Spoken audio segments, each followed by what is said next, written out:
ফারহা খান বলিউডের এক পরিচিত মুখ, যিনি শুধু নাচে বা পরিচালনায় নন, নিজের ভাবনাগুলোতেও সাহসী ও সোজাসাপটা।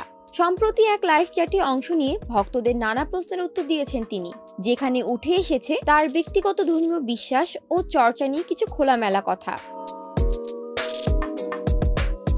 এক ভক্ত জানতে চান ফারহা খান ধর্মকর্ম করেন কিনা, তিনি কি নামাজ পড়েন, রোজা রাখেন বা জাকাত আদায় করেন। এর জবাবে ফারহা একদম সরলভাবে বলেন, আমি দিনে 5 ওয়াক্ত নামাজ পড়ি না, এটা সত্যি, তবে আমি রমজানের সময় রোজা রাখি এবং আমি আমার আয়ের 5% দান করি, যেটাকে আমরা জাকাত বলি। আমি সর্বদা চেষ্টা করি সৎ থাকতে, অন্যের সঙ্গে ভালো ব্যবহার করতে। আমি মনে করি শুধু নামাজ পড়লেই সব দায়িত্ব শেষ হয়ে যায় না, বরং একজন ভালো মানুষ হওয়াটা অনেক গুরুত্বপূর্ণ।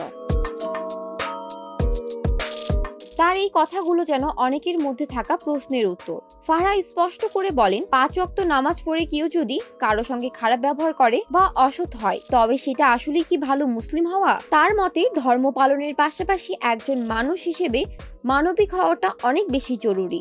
শুধু নিজের কথা বলেই থেমে যাননি ফারহা, তিনি মুখ খোলেন বলিউডের অন্যান্য মুসলিম তারকাদের নিয়ে। শাহরুখ খানকে নিয়ে বলেন, তিনি একজন দারুণ মানুষ, প্রচুর দান করেন, তার পরিচিত অপরিচিত অনেক মানুষকে চুপচাপ সাহায্য করেন, এমনকি অনেক সময় শাহরুখ কাউকে সাহায্য করেও সেটা জানতে চান না, এটাও বললেন ফারহা।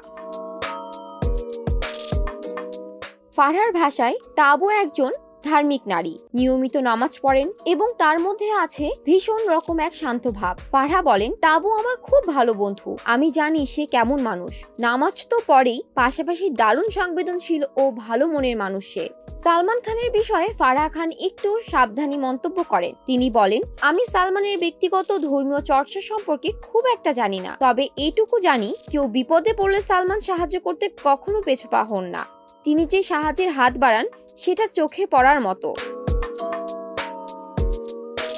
সব মিলিয়ে ফারহা খানের এই বক্তব্য আসলে একটা বড় বার্তা দেয়। সেটা হলো একজন মানুষ কতটা ভালো সেটা শুধু তার নামাজ রোজার উপরে নয়, তার ব্যবহার, সততা আর মানুষের পাশে দাঁড়ানোর মানসিকতার উপরই নির্ভর করে। তার মতো একজন খোলামেলা মানুষ যখন ধর্ম নিয়ে এমন ভারসাম্যপূর্ণ এবং বাস্তব কথাগুলো বলেন, তখন সেটা শুধু একজন তারকার বক্তব্য থাকে না, তা হয়ে ওঠে সমাজে অনেকের ভেতরের কথার প্রতিধ্বনি।